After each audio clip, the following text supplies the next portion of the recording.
Hi there, Sharon Horne-Ellstrom here. Welcome to day 2611 of What You Up To Now. This is a segment where I document my journey, what I'm working on, the good, the bad, the ugly, what's working, what's not working, lessons learned, things that I hope will help you to not make some of the same mistakes that I've made as I've come online from the offline brick and mortar world. And then I do things in both worlds nowadays. So today we're talking about something that most people, the vast majority of people, the vast majority of business owners, the vast majority of individuals seldom if ever talk about, but it's a huge advantage to making our life work. And that is a communication code of conduct. How do we communicate in all the different mediums that we communicate?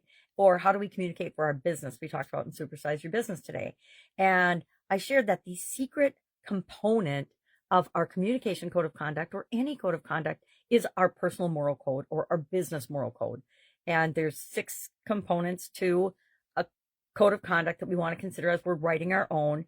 Then there's 5 different elements of our moral code that we can incorporate and use as a foundational framework for how we handle those components to help us get a competitive advantage or to help us be a better communicator so that our life works better for us, because everything we do is how we interact with other entities or other people in terms of creating the life that we want. And the vast majority of us need other people to help us create the life that we want. Most of us don't want to live in isolation, although some people do want to live in an isolation in a cabin in the woods and live off the land, etc. But that is a very, very, very small percentage of the population. So for the rest of us, having a communication code of conduct is a critical piece that's easy to do. It's pretty easy to do. It's a simple 5-step process. Number 1, do a self-assessment. Where are you at with respect to communication in areas like, and let me just quickly run through these. I'm not going to describe them because I discuss them both in Supersize Your Business and the Be a Better You annual challenge.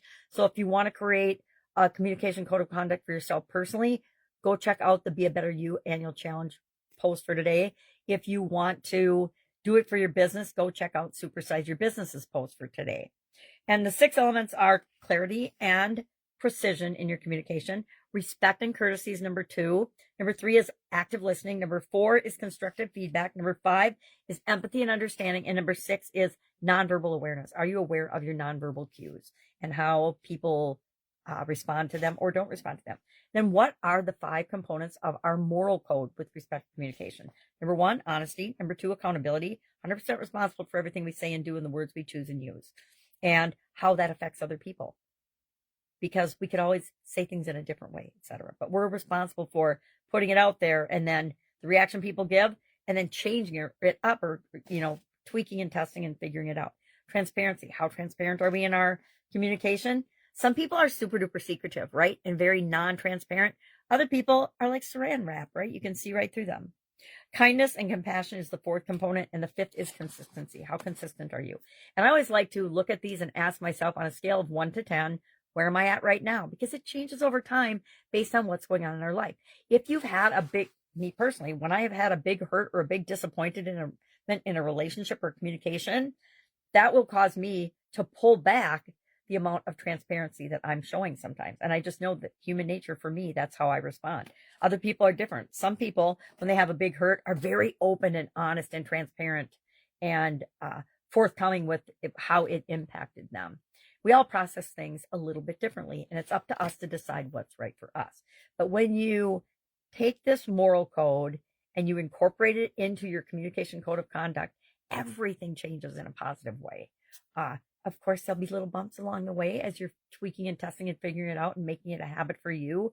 But that's true of anything and everything we do, right? We weren't born knowing or doing any of this, right? We could cry, we could do bodily functions, we could blink, and that's about it, right? Everything else we've learned. And so that means we can learn anything we want to learn.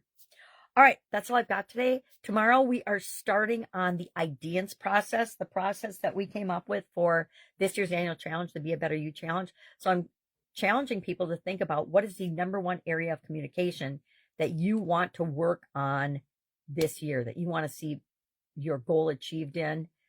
So like, what's your number 1 goal, or what's your number 1 improvement area with respect to communication, so we can make sure that we knock that out of the park for you this year together. All right, have a great day. Anything you need help with, just ask. Otherwise, I'll be with you tomorrow.